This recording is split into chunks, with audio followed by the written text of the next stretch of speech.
welcome to BattlefieldOne Podcast, and here's Ray with the intro. Yes, good evening, good afternoon, whatever your respective time frames are.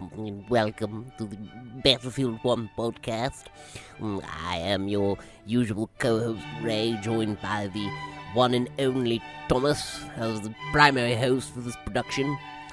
Today we will be discussing all things Battlefield and what have you.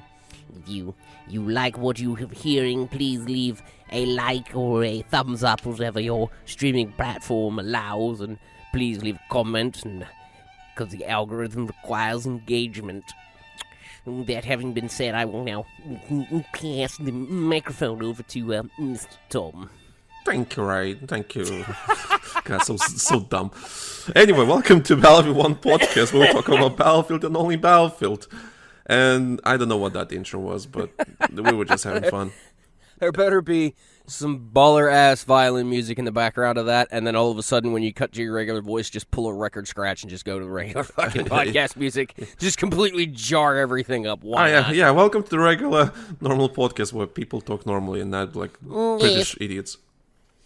Oh yes, the Pompous. Battlefield content, the Battlefield podcast where we talk about Battlefield and why it's the greatest franchise in the world. Oh, Yes, and of course, leave a like and some subscription. God bless the Queen. Oh no, sorry, King. Sorry, can't sing. God save the king. Oh my God, do we have to change UK's national anthem now? I had heard that y'all got to go through a major currency exchange because they got to change the faces on the notes. Oh fuck! I didn't even think of that. There was a guy who was in there was a dude in my wife's live the other night who lives in the UK, and he's like, yeah, well, it's gonna suck for the drug dealers and the people who work for cash out that way, and we're like, why? Because they've got to exchange their currency, and they're not going to be able to if they can't justify the income, so they're fucking broke now. And I went, oh, that sucks. I mean, you shouldn't be making your money that way, I guess, whatever, but that fucking sucks. That's fine. So anyway, Battlefield. This is Yes. not the coronation. This is nothing to do with British royalty. This is about Battlefield. And my name is Tom, aka TheLankySoldier. Soldier. Welcome. And I am today joined by non-British person Ray Edmunds. Hello. And we're gonna. Oh my God! So remember last podcast I was complaining about audio pollution and everything. Sirens are going the whole fucking day right now as we're recording. The fucking London sirens everywhere. All I hear is police in the background. Oh, no, fucking stop.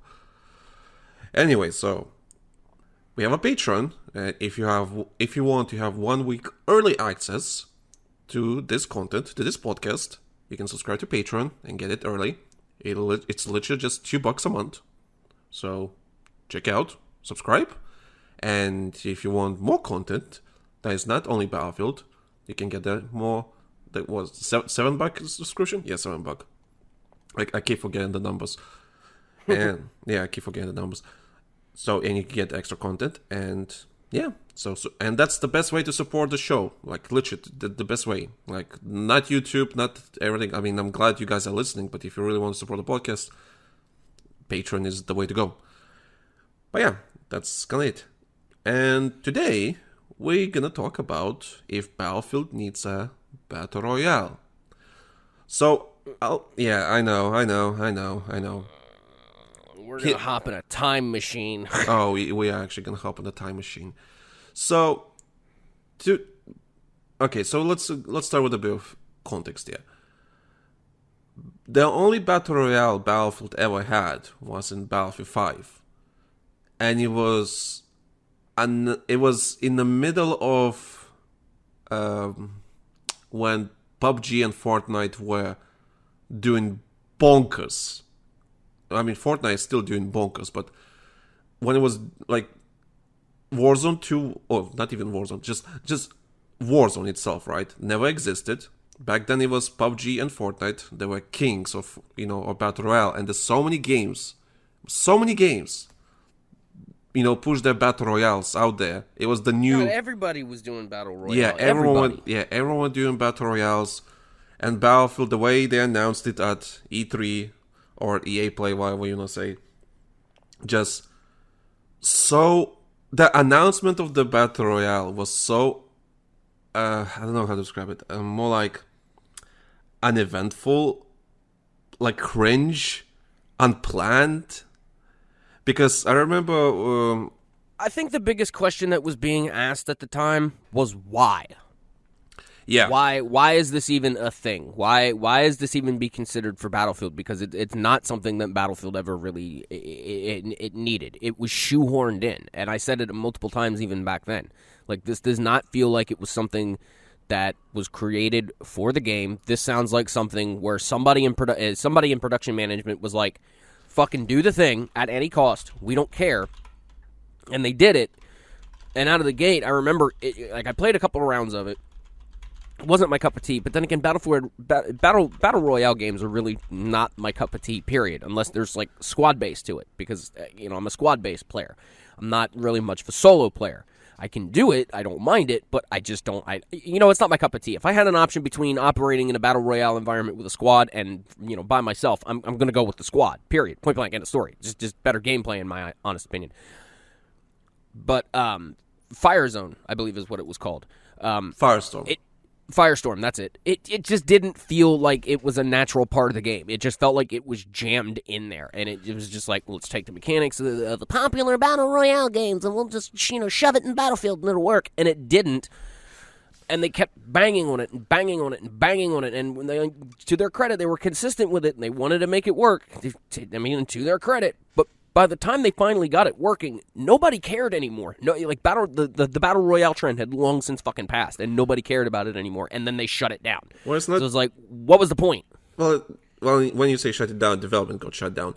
But yeah, sorry. Yeah. So I think the problem was, like a lot of people were saying, that the Battle Royale version of Battlefield 5 was not free to play, and because it was behind, you had to pay for the game to play Battle Royale, which basically caused a big downfall. That was one of the main downfalls for that mode.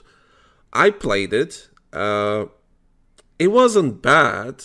It's just, it wasn't inspired by anything. It was just a Battle Royale, like any other Battle Royale out there. It's like, it did not feel anything special, did not feel anything good. And when the game was announced, when Battlefield 5 was announced, there were no mentions of Battle Royale. And people, including me, I got like, okay, I'm glad. I always believed that Battlefield never needed a Battle Royale to be fun and good, And I'm glad that they never announced Battle Royale, at the reveal. And I was at the reveal. And I said, like, I'm so glad they haven't announced Battle Royale because it's good. That means they're doing their own thing. They're doing a Battlefield thing. They focus on what makes Battlefield fun, and they will continue that. Of course, a month later, when E3 came up, they just unceremoniously announced Battle Royale. What's the guy's name? I keep forget. Father of Battlefield, father of Battlefield. They call him. Patrick? No, the other one. With the beer guy, with the glasses. Fuck. Yeah, like the most famous developer of and Battlefield. We're having brain farts as to who the hell it is. Yeah, I'm completely spacing on it too. Anyway, glasses, white beard. Yeah, I know who you're talking about. I can even like hear his voice in my head right now, and I cannot put a name on it. I don't know why I forgot the name. Anyway, leave a comment below as to who that was. So whoever's listening, you probably know who I'm talking about. Anyway, he came on the screaming at a screen right now. Too. Yes, fucking idiots. Yeah. Oh, sorry if I'm coughing sometimes on the podcast because I've been literally sick for the last couple of days. So please apologize if you hear me cough and I did not edit that out. So, yeah. It's a lot of work to edit the coughs out, But yeah, so they announced Battle Royale and all of us just like, I remember the audience is like, oh, it's like it was such a mixed reaction. They had no idea if they should be like excited or disappointed or something in between. And that's what the audience sounded like when it was like, there's a clip. There's literally a clip. Like, you just find 2018 EA Play of Battlefield 5 presentation, and you'll hear that mixed reaction. Is just like, oh, it's glorious. I was not happy about that when they got announced. So anyway, that's not the point. So that was the only time Battlefield had the Battle Royale. It wasn't bad. It was just not inspired. It was just like, it was just there. And because it wasn't free to play, it affected the player numbers. No one really played it. But I have to give props to them though, because the map itself was really good and somewhat gorgeous in a sense. I think it was a really fantastic map, and I'm kind of disappointed they never used that map for anything else, like a conquest map or a domination map or whatever that make it, whatever the case may be. Yeah, I don't think it would have been that hard in order to convert it over in order to serve that purpose. It would have been great. I mean, even an operations map was as huge as it was, but it just never happened. And that always disappoints me. Is like and I understand that it kind of makes me sound a little hypocritical sometimes when I'm like, I hate seeing work go to waste, but at the same time, I hate seeing things implemented that don't need to be implemented or shouldn't be implemented. So, but one problem feeds the other problem in a sense. So like, it made me upset to see all of that work that they put into it pretty much go to waste, but on the sole basis of that effort could have went elsewhere in Battlefield 5. It should have went elsewhere in Battlefield 5. Like there were spots in that game that needed the extra attention that it never got, because I personally feel that they were too focused on trying to make the Battle Royale work while Battle Royale was the thing. And then, like I said, by the time they got it working right, nobody cared. And even the people that were like happy that it was free to play, like they played for like maybe a week or two, if that, and then the numbers tanked. Why? They went back to Fortnite and PUBG, those games that were designed around. Well, I can't even say that about Fortnite, because Fortnite was just happened to be have a good battle royale. It wasn't designed around it, but still, it was unique. They went back to the game. Yeah, it was unique. They went back to the games where at the core that's what they were. So I guess, saying that, I guess in essence, DICE felt like they could pull an Epic and go, okay, well, Battle Royale is a second thought. It'll probably just take off like these guys did. And it never did, because the market was already saturated at that point. I wouldn't say saturated, because there was place for another Battle Royale, which is Warzone. So why Warzone succeeded in the first place is because Call of Duty Warzone is not cartoony like Fortnite, and it doesn't have any building whatsoever, because back then Fortnite did not have any no build mode. It was with building, and a lot of people did not like building. And PUBG was just a clunky mess. It's a clunky mess, an optimized mess. The reason PUBG went big in the first place because it was the only streamlined battle royale out there. That's the only reason why PUBG even got big in the first place. It's not because of the mechanics or it was a great game. It was just a game that existed. So these were the two juggernauts back then. And the reason why Call of Duty Warzone succeeded is because it was not clunky, it was not cartoony, it felt good to play, performance was amazing. Well, as in like amazing as in like you can play it just fine, like a AAA game, on a playable state. Yeah. And also it kind of happened during COVID lockdowns, so that was also the good timing of releasing that, Call of Duty Battle Royale. And it's also Call of Duty, so in some shape or form, you'll get the numbers, but they did something unthinkable. They actually made Warzone free to play, and that's what made Warzone a really huge success back then. And the map and the gameplay itself and everything was unique to itself, because Battle Royale's always been like, pick a location to land, pick up some weapons, grab some shield, and go fight, right? But in Warzone, it was so unique from Fortnite and PUBG is because you can get your own weapons that you unlocked in multiplayer. You can get your camo, you can get your weapons with your own camos, your charms, and so on. So that made it like unique to Warzone.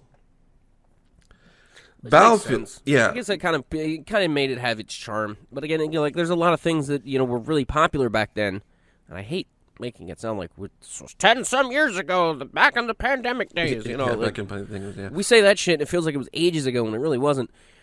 But that also tells you how quickly the market can change, how quickly how quickly trends can change and stuff. Because like what worked perfectly fine, you know, during lockdowns and stuff like that, it's not going to work now. Like live service games were really popular during lockdown times probably because of the social aspect of it. I'm pretty sure like the social aspect of it is what carried these games more than anything else, more than gameplay. Yes. So, but now that everybody's out and about again, you know, those social requirements have kind of, you know, dipped off, you know, other than people who are still working from home or, you know, et cetera, et cetera. So companies still chasing those trends, you know, based on that time, you can't do that anymore because it's not the same anymore. People are out and about now. People are being more conservative with money than what they were originally, and it's got to stop. Okay, so got to think of what your market wants at that current time, not like, oh shit, well this worked for the last 2 years, you know, we'll do it ourselves, and you know, just trends change rapidly, even more so rapidly than when I was a kid. I'm glad you mentioned chasing trends. I just wrote in the notes so I can remember later. But basically, when Battlefield 5 Battle Royale came out, it was not unique. Like, the only unique part it had was the vehicle part. It had vehicles. You know, it had tanks. You know, you could get a tank. That's the only thing that made Battlefield 5 Battle Royale unique from everything else. Because, we never had a tank in the Battle Royale. And so on and blah, blah, blah. Of course, years later, now you have, you know, Fortnite and Warzones and everything. You have all now they've got vehicles and everything, too. They have all that kind of stuff, yeah. But Battlefield 5, minus that it was hidden behind a paywall, and the player base wasn't that big to begin with. Sorry if my voice is cracking. Goddamn. I need to stop playing. I don't know. I was trying to make a joke about sucking dick, but I think it's boring. Anyway, so I was saying, it wasn't unique, it wasn't that special, and it was hidden behind a paywall.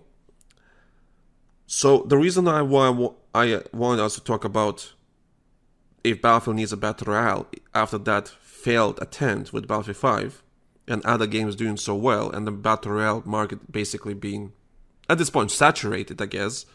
You know, imagine they just announced, another Battle Royale game. Like, everyone's gonna roll their eyes, right? Yeah, I would do it instantly. I'd be like, are you fucking kidding me? You know, way to strike when the iron's hot. Yeah, so, but, over the years, I learned, and my girlfriend is actually a perfect example of that, because she's the most casual gamer you could find. She plays plays Fortnite with me, and other kind of stuff, and she played Warzone with us.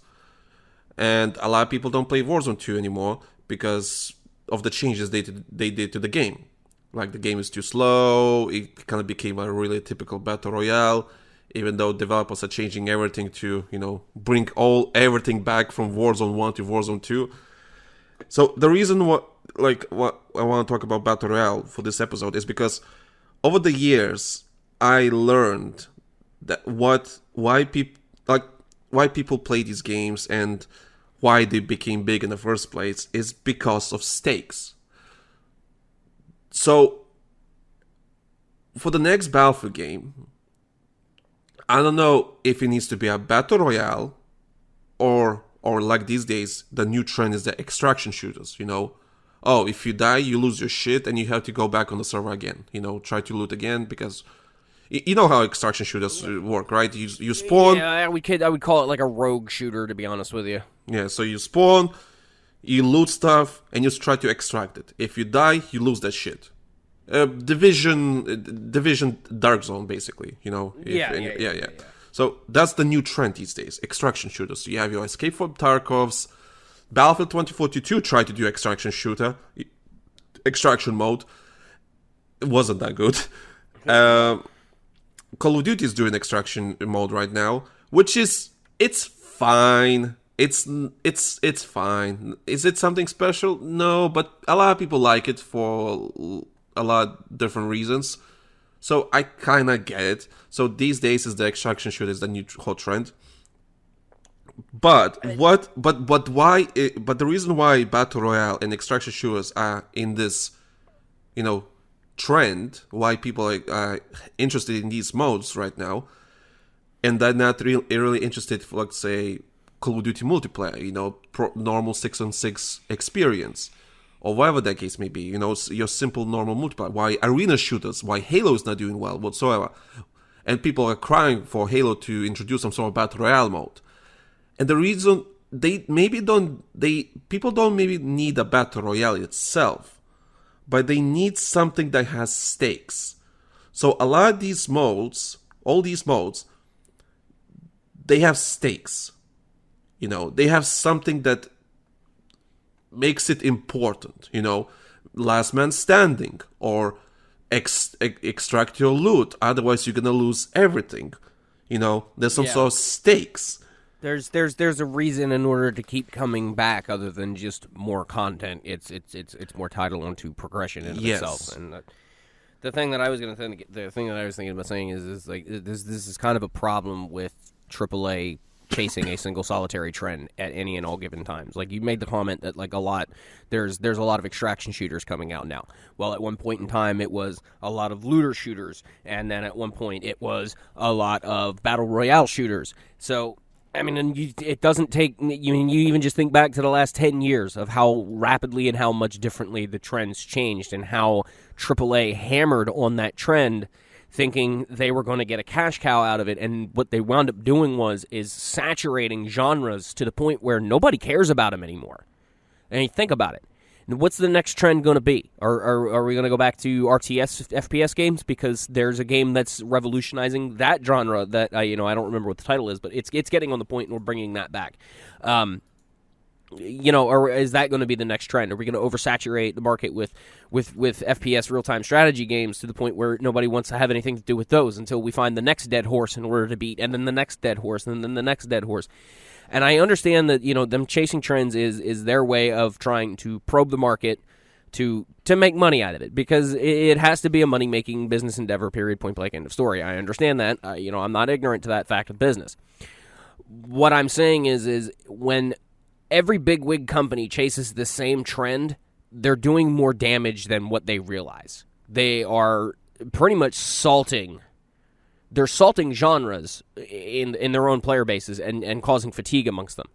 So what they need to start doing is okay, company A and B wind up having a game genre that comes out that's, a whole big deal and everybody wants to be on board with it. Well, you as company C need to understand that you may not get those numbers. You're not going to. You got beat to the punch. You got beat to it. Now what you should be doing is finding the next one in order to mobilize everybody to your games after that. You get what I'm saying? So, like, if you're working on a shooter game and it's like, okay, well, the trend is now looter shooters, okay? Instead of making a fucking looter shooter, make a real-time FPS game. Make something else. Make a stealth first-person shooter game. Do something else so that your audience, so that when they finally get fatigued with the trend that's currently going on, they now have your product in order to turn to, and it's something completely different. No Man's Sky kind of did this when, a lot of shit was, just bare bones linear first person games. No Man's Sky came out and was like, well, everything's procedurally generated. And granted, it was a shit show at launch. It was still something different. And everybody was wanting to go for it. Then all of a sudden, there was a couple of companies that made pretty much almost the same game, but did it shitty, etc., etc. And it just saturated the genre. Stop saturating your genres, and you will actually see, like, your audience react to that. To that. If they would have taken, and let's just hypothetically say they would have taken Warzone, and instead of, Warzone, Firestorm, whatever the battle royale was, let's just say instead of taking and shoehorning in a battle royale mode, they would have just made like a looter shooter mode, where that's it. You go around, you mow down squads of enemies, NPC enemies. You pick some loot up at the end of your round. That loot translates over to XP. That XP then translates over to multiplayer. That gives you something in order to do. And it's not, you're not beating the same dead horse that everybody else is. You kind of get what I'm getting at here? Yeah, I kind of get. Thing is, Battlefield 2042 is a perfect example right now. As I was listening to one of the other Battlefield podcasts, just gathering thoughts, one of them mentioned a good point, or how he's approaching Battlefield 2042 right now. When the content drops for the game, right, whether it be a map remake or a new map or something, he plays it for a week or two, like non-stop, right? After that, comes down to like for a day or two. Then after that, he barely plays before the new update drops. Basically, he's burning himself out on it. Yeah, maybe. But then I'm thinking, other games, for example, Warzone, doesn't really have that problem. Yes, of course he has that problem sometimes. You get lower player, like people just play non-stop and then burn out, yeah. But other games like Warzone or Fortnite, in that matter, don't really have that problem because, yes, it's nice to get an update drop, but at the same time, it's not that update drop that makes the game fun, It's not the new content. So, and when I look at Battlefield 2042, I kind of understand why it's like that, including me. Like, yeah, I'll check out the new update, and after that, I'm like, yeah, I'm done.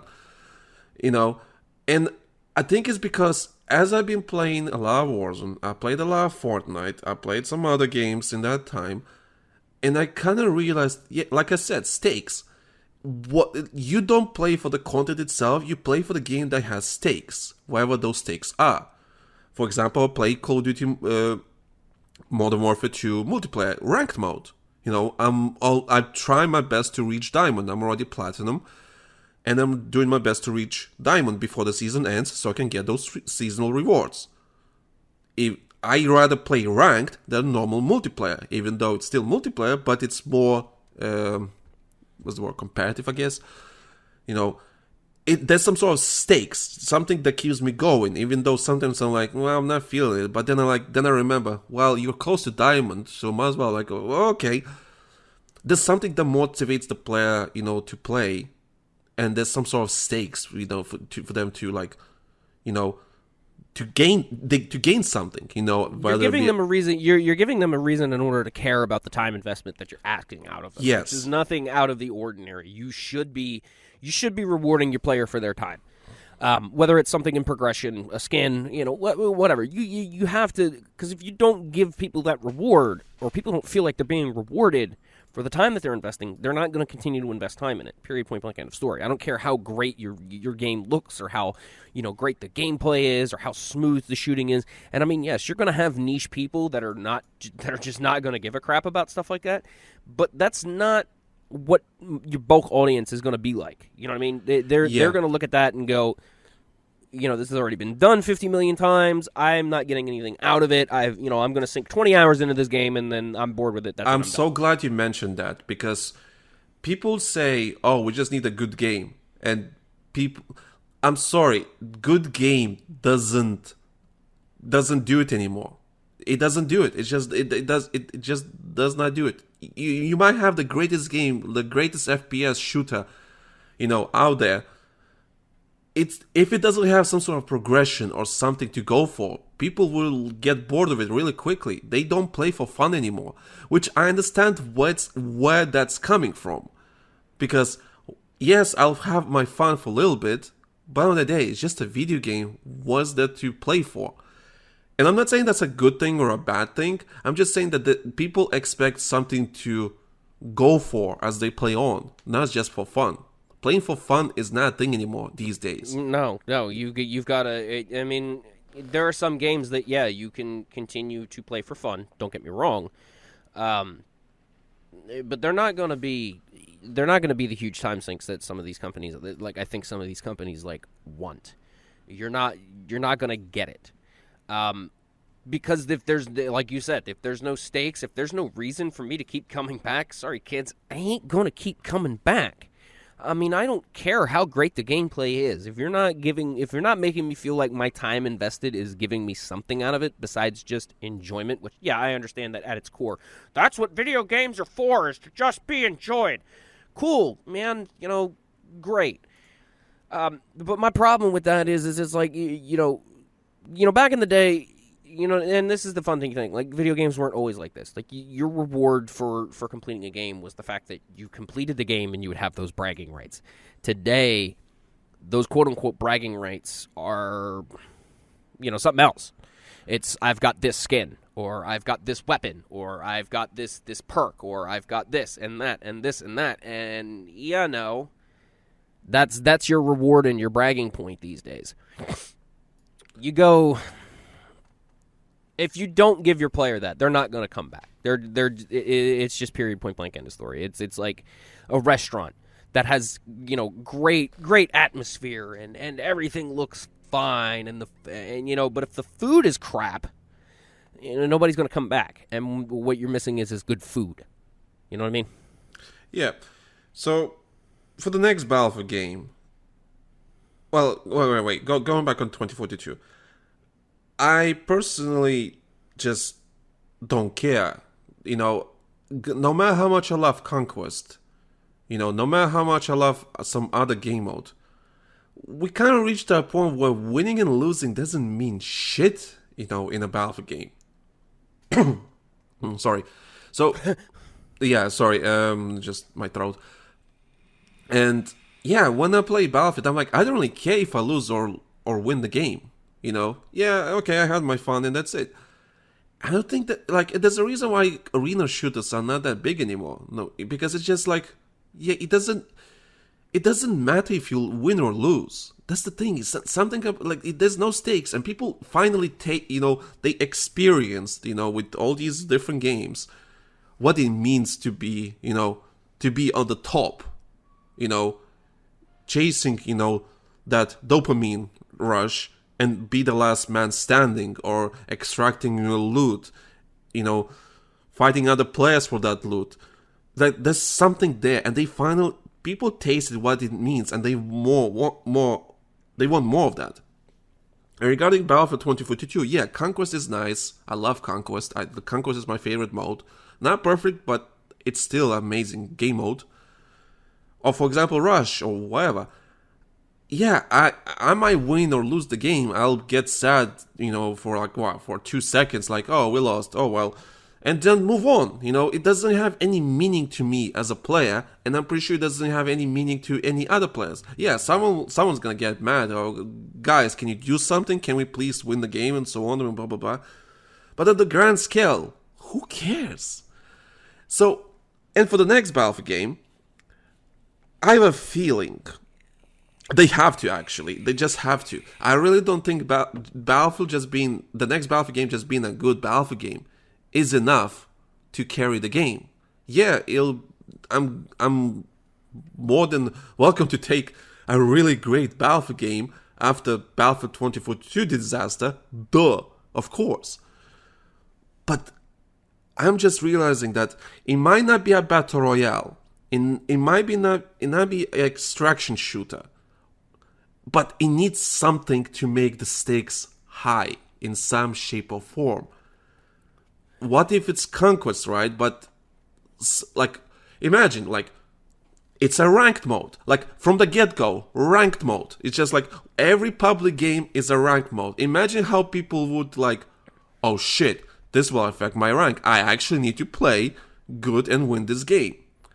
Now, of course, putting on in public matches, as from this, there's no, casual. Every match is ranked. Every Conquest match is ranked or something like that. It might put a lot of stress to some certain people, but I'm thinking, I don't know how to make Conquest, for example, feel important. I don't know how to make it. Maybe that's why we're not gameplay designers for a living. Is because we can sit here and we can be stop chasing trends, but at the same time, I can understand how a comment like that could be received by somebody who does gameplay design for a living. It's well, what the fuck do you want me to do? And I understand that. Yeah. I wholly, completely understand that sentiment because yes, I get it when I say it. That's like saying don't design something this way if this is a problem, and the engineer looks at me and goes, "It fucking has to be that way, man." It just has to be, man. It has to be. But that's also where I come in and say okay, well maybe innovate the idea a little bit better. Do the thing, but do it differently from what everybody else is doing. Do something that makes you stand out from everybody else. The problem with a lot of the way they chase these trends nowadays is it's a fucking copy paste with just different art styles, and that's all it is at the end of the day. And it's no wonder people are getting burnt out on these things. It's because everybody does it. The whole sorry, coffee's making me really burpy. It's like the old adage of the Simpsons did it. You know what I mean? So, like, if The Simpsons did it, then don't do it. But then again, The Simpsons have done everything. But you know what I mean? Like, the shows that do stuff like semi-quasi Simpsons, they're doing it in their own way so that it stands out. When you can sit there and be like, well, yeah, that's the same plot point from that episode. They did it in a different way so that realistically you really have to take a good hard look at it in order to see the similarities. If you can pull that off, then yes, you can chase trends, but you can do it in your own way. And, Battlefield didn't do it. Call of Duty kind of did it because they had their perks and their kill streaks and shit involved with it, and that's what kind of made them stick out a little bit more. But I think PUBG had kill streaks and shit too. I don't know about kill streaks, but the Warzone, for example, like I said, the number one thing why it made it so big and good or interesting in that matter, because you can get your own gun. The gun you played in multiplayer with your camos and skins and everything. Your attachments, you can get it. You just go to a box and get it, which made a Battle Royale more different, more interesting fights because everyone was fighting with their own weapons, but it was still a Battle Royale. Yeah. But that's what made Warzone great. And then the developers finally realizing what made Warzone great in the first place.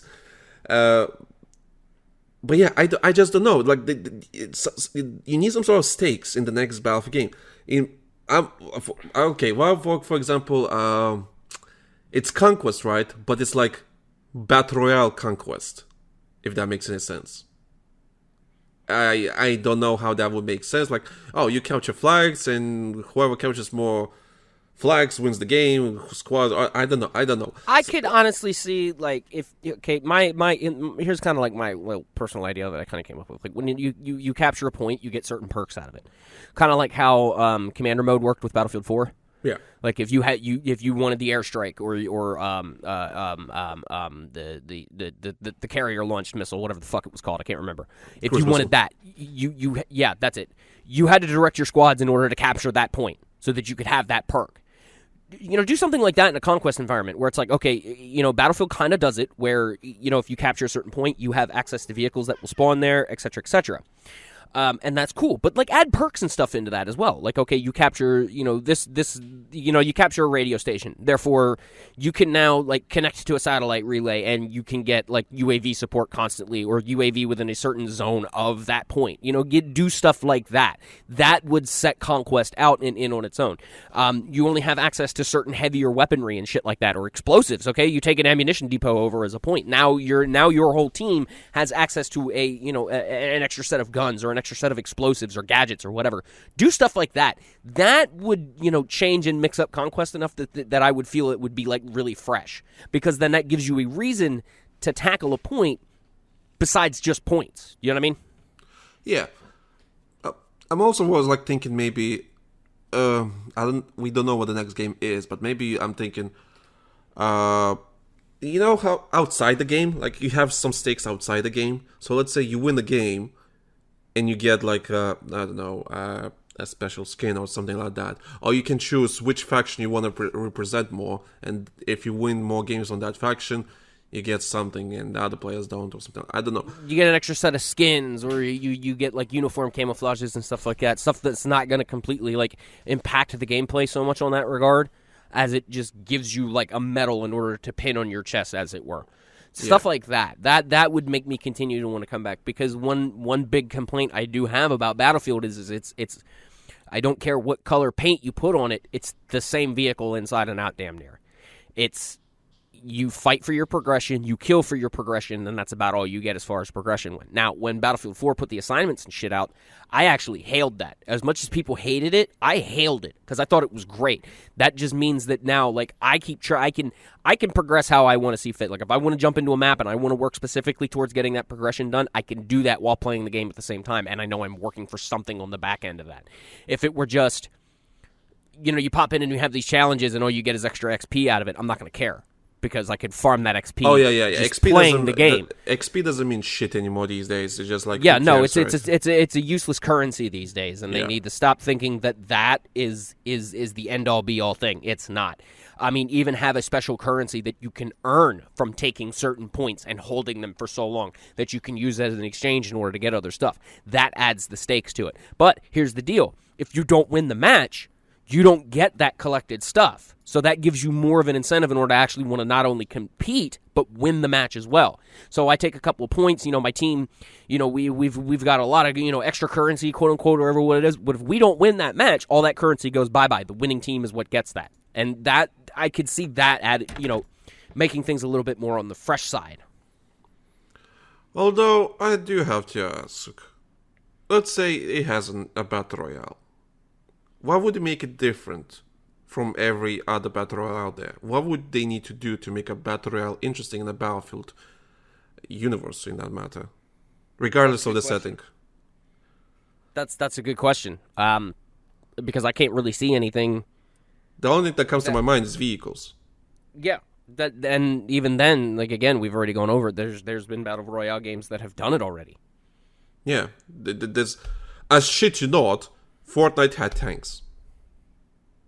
It had tanks. And I said, it was exactly when we had Flakfire on the podcast, on Live Gaming Gathering podcast. I talked about Fortnite, and I think it was with Flakfire, I can't remember. But I talked about that Fortnite has tanks. Fortnite has the creative mode. So if you really wanted to, you can make your own Battlefield Heroes sequel in Fortnite right now, if you really wanted to. So yeah, having vehicles is not a big thing anymore. And I don't know. Well, they can't do extraction shooter. They can't do extraction shooter because they already failed with 2042, which was not a good extraction shooter. Call of Duty has its, hands in there already, and Division free-to-play game is coming out, which is an extraction, basically, looter shooter, or whatever you want to call it. So, those two games, Warzone and Division, will, well, of course, Escape from Tarkov, 3 games, will dominate that market. And I don't think Battlefield will come in like, yeah, we do another extraction shooter. Yeah, no one will fucking care. And people will say, well, that's not how we play Battlefield. And making a battle royale, I mean, people say, oh, Warzone is struggling, and if anyone can compete with Warzone right now, in terms of, talent, budget, publishing power, all that kind of stuff, is only Battlefield. Fortnite is not competing with Warzone, and Apex Legends not competing with Warzone. Fortnite and Apex are so big, they're competing against each other, while Warzone is doing their own thing, because it's Call of Duty.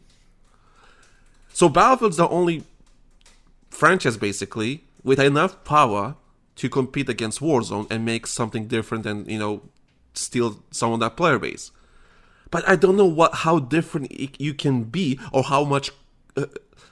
okay, even if they carbon copy everything from Warzone into Battlefield, I sure can maybe work, but you kind of lose your identity of what Battlefield is then, because you're not Battlefield anymore. You're just another shooter. And I have no idea what other mode they could make. So that's why I'm thinking outside the box. Maybe it's not the game mode they need. Maybe they need some stakes outside the game itself. Like we said, win X amount of games, and this faction that you chose will get something. Of course, there's also competitive. You can always add competitive mode into Battlefield. People dunk on competitive Battlefield. Oh, it's a meme and a joke and everything. But we already talked. I can't remember. I think it was Patreon or podcast. It was a Live Gaming Gathering podcast where we talked about competitive Battlefield, I think. And we talked about that competitive Battlefield can be really amazing. It's just people need to give a chance, and the developers need to give proper love to make it interesting. So competitive Battlefield can work, and that can be it. But it's just, I don't know. It's such a difficult thing. It's just, I don't know. It's a hard thing in order to wrap our heads around, because again, we're not gameplay designers. I mean, we're consumers at best. Don't get me wrong. So I don't know. It's kind of a hard thing in order to judge and go, okay, well, this is how it needs to be, because again, we're not gameplay designers. We don't see what the market is doing exactly. We see it on the reactive side. So we could just be sitting here talking out of our ass this entire time, and I understand that much too. But again, not trying to do something, not trying to innovate, to me, it's worse than just bog standard copy pasta. You know what I mean? Like nowadays there is no such thing as an original idea anymore. I'd hate to say it. Like in this day and age, let's be honest. It's impossible. Let's be honest. Nothing's been original for a while. It's just how you iterate the originality into your own way. So let's be honest. So I'm just thinking. But if you're gonna copy pasta something, then at the very least attempt to make it your own. At the very least, give it an attempt. Because if you attempt to make it your own, it might fall flat on its face. It might not do too well in the grand scheme of things. But at least you try doing something different in order to catch your audience's attention. I'll put an example out there. Okay, yeah, continue. Yeah, finish your thought. If I say for myself, if I continually went and I auditioned for different characters and did the exact same fucking delivery across the board, do you guys really honestly think I'm going to land gigs? I have to take and I have to interpret things and I have to try and deliver what I think the audience is going to want and what I think that the casting director is going to want. And it's no different in video games.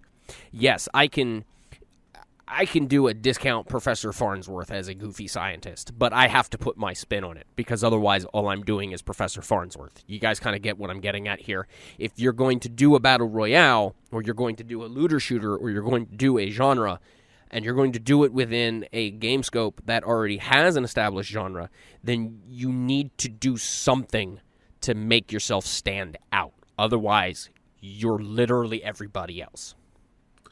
Ray, I just had an idea. So, listen here. It's Battlefield 2142, futuristic, whatever. You have your Titans. And it's some sort of battle royale involving the Titans.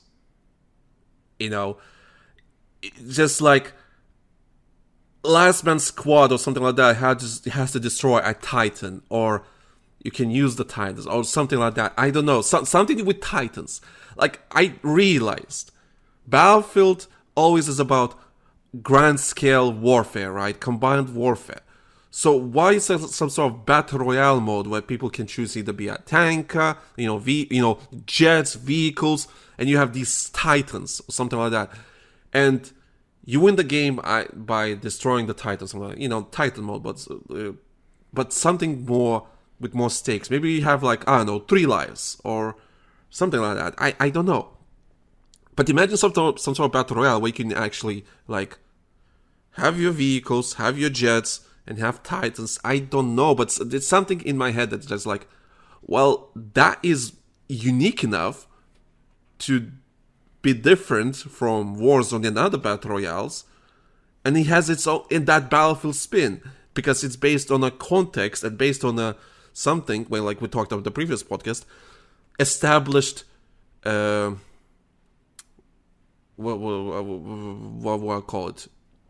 Established, not teams, context? Okay, let's say context. Established context. So you can use that context to make this wannabe battle royale or whatever you want, whatever this may be, something using Titans, and this, can you imagine the scale, just the scale itself, that 128 players, or let's say 150, is just that can work something. I get, because I think that can work. But again, it depends what the mode is. But that's why I just imagined, literally just wait a minute. It doesn't have to be modern. It doesn't have to be historical. It can go futuristic. Battlefield can go futuristic and make something unique with Titans. Sure, maybe you can even have jetpacks if you really want to. Oh my god. Oh my god, people will really lose their shit if Battlefield has jetpacks. Actually, I do not mind as long as it's balanced well. They've got grappling hooks now, so why not? Actually, yeah, we have grappling hooks. So what's the difference with a bloody jetpack at this point? If so really, what are we missing out here? If it's locked to a specific class, who gives a shit? And not to mention, they already did for Battlefront 2, so you might as well borrow some of that code and use it for the next game, Boom, yeah. Yeah, you already did in Frostbite, so might as well use it for the next Frostbite game. But yeah, I was just thinking, Titans and something Battle Royale and something with vehicles. Now that's interesting. I personally think that's really interesting.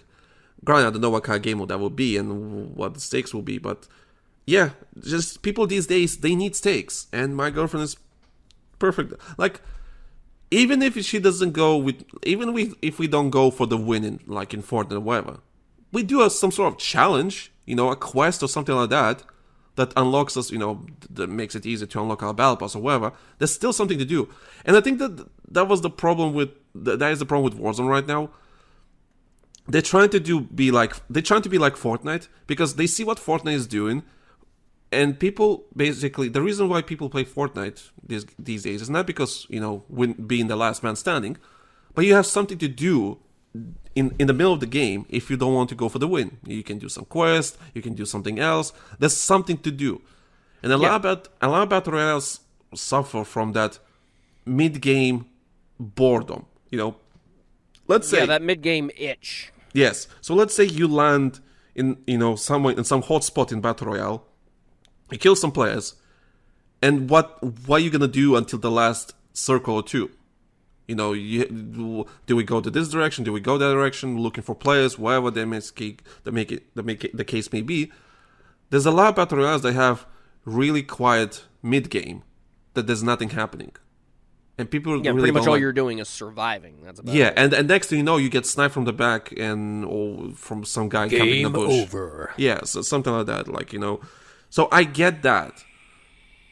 But Fortnite, the way he does it, he has quests, he has all that kind of stuff to do. So there's never a boring mid game. And Warzone trying to do that with like their own stuff, but it just doesn't work. It doesn't work in a first person shooter. It doesn't work in a somewhat realistic, the word realistic, aesthetically realistic first-person shooter. You kind of need to like do something else because it's just what works in Fortnite doesn't work in Warzone, and I can't really imagine Battlefield doing the same thing because it would not work.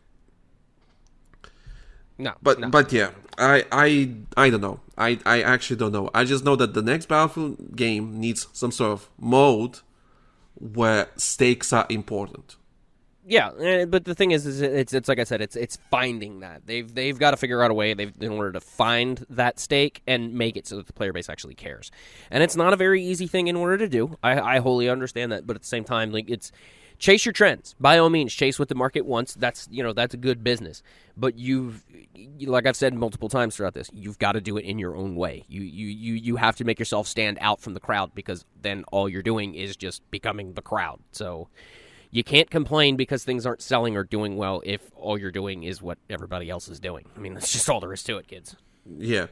And chasing trends is not a bad thing as long as you're doing smartly. If you see opportunity, there is something missing in the market and you can capitalize on that, jump on it. Yeah, do it because that's smart business. That's smart business. If you see a gap that can be filled and you're going to have huge success there, if you're going to do it, by all means, freaking do it. Yeah, don't hold back. Don't think twice about it. Just do it. Like if you feel like you can fill that gap and you can make sales out of it, by all means do it. Be innovative. Be the thing that stands out. I mean, because even if it doesn't do all that great, you're still gonna stand out, and there's still gonna be publishers or not publishers, but publications and stuff that are gonna be like, hey, in a sea of this, they decided to do this. And I personally feel that this is successful, and that looks good for them in the long run. So, I mean, again, I feel like a lot of developers these days are just getting to be... Actually, I don't even want to say developers. Publishers. Publishers are getting very scared of innovation, and they want to be in safe spaces, and I get that. But we mentioned in the last podcast, that they, no matter what kind of crazy ideas they might have, they will not go... crazy just because they'll scale it back, or they'll go, well, this makes more sense to do it this way, etc., etc. And I'm sorry, like that's not how you improve. That's not how you get better. If you continually do the same thing over and over and over again, you're only going to be good at doing that thing over and over and over and over again. You have to try and shake it up. You have to try and spice it up. And I don't see a lot of companies doing that these days. Yeah. Of course, there's another way. Maybe Battlefield doesn't want stakes. Maybe just it wants to be the most casual shooter you could ever imagine. Maybe they want that. Maybe just like say, you know what? Fuck it. We wanted to be open source so that anybody and everybody can just jump in and jump out and have a good time, go home, blah, blah, blah. Yeah, I mean, I get it. I completely understand that part of it, too. But again, that kind of falls back into what I consider safe space development. Don't do it. If you know your audience likes a certain thing and they like it a certain way, keep doing that, by all means. But you've got to try and change it up a little bit here and there. You can't just put the same, you know what I mean? You can't just put the same plate of gruel out and put salt on it and say it's something different. It's not. It's the same thing, just with a little bit of salt. Yeah. And the reason I mentioned Conquest earlier, because it's what Battlefield is. So maybe you could do something with that mode and maybe improvise it somehow differently. Of course, depends what they do, because there was attempts that were just not that good. I don't know. It just depends what the next game is. Of course, does the next game needs a battle royale? Like, okay, I don't think so. I would say no. Yes, like before Battlefield 5, I said I'm 100% no. The Battlefield doesn't need a battle royale. Years later. Well, it doesn't need a battle royale, but it needs something. It needs something that has a dopamine rush, that just has stakes, wherever those stakes are. Doesn't have to be a battle royale. Definitely not an extraction shooter. I don't think extraction shooter mode works for Battlefield. I just don't think it makes any sense for that type of. Like, I can't understand what they were going for with 2042, because post-apocalyptic, it's a futuristic post-apocalyptic shooter. Like, we haven't seen that before, but they kind of try to do it in their own way, but it just wasn't enough. Yeah. So it was just like, gather the stats, gather the data. It's really important, blah blah blah. But it's just like it was not interesting whatsoever. It was just like boring, and there's a reason why they I've had this cup of tea before. Yeah, and there's a reason why they stopped development on that thing early. Just saying, no, we're not making anything more. Sorry, we're gonna focus on content. I don't know. But yeah, that's what I want to talk about for this podcast. Like, does Battlefield need a battle royale? No, but it needs something. This is why we're not game designers. It needs innovation. It needs what I like to call a good old kick in the ass. Is what it needs. It just needs something in order to spice it up and make it stand out. And I mean, Portal could have done it if they would have put the focus in it, and they would have, not tried to neuter it in a lot of regards. I think Portal could have done that, but they just didn't put enough to it in order to make it work. And it's a sad waste. But that doesn't mean that they just count themselves out and not try again. I mean, they really need. I really honestly think, like, if they would find the perfect hone for Portal and make that shit work great, it would do good. Yeah, I still think the next game has something to do with Portal. I think the reason they stopped development on Portal is because they realized it's a really good thing and they can expand for the next game. That's why I'm thinking. Well, yeah, it gives them infinite expansion possibilities, because all they got to do is just add elements to it, and it can change, the whole overall gameplay of it. That's where I feel like Portal was lacking. It needed more elements. What if it's like some sort of RTS Commander mode battle royale? Imagine it's a battle royale, but you have I get commanders. What you're getting at, yeah. Yeah, or something like Commanders or something like that, Like, or maybe it's not.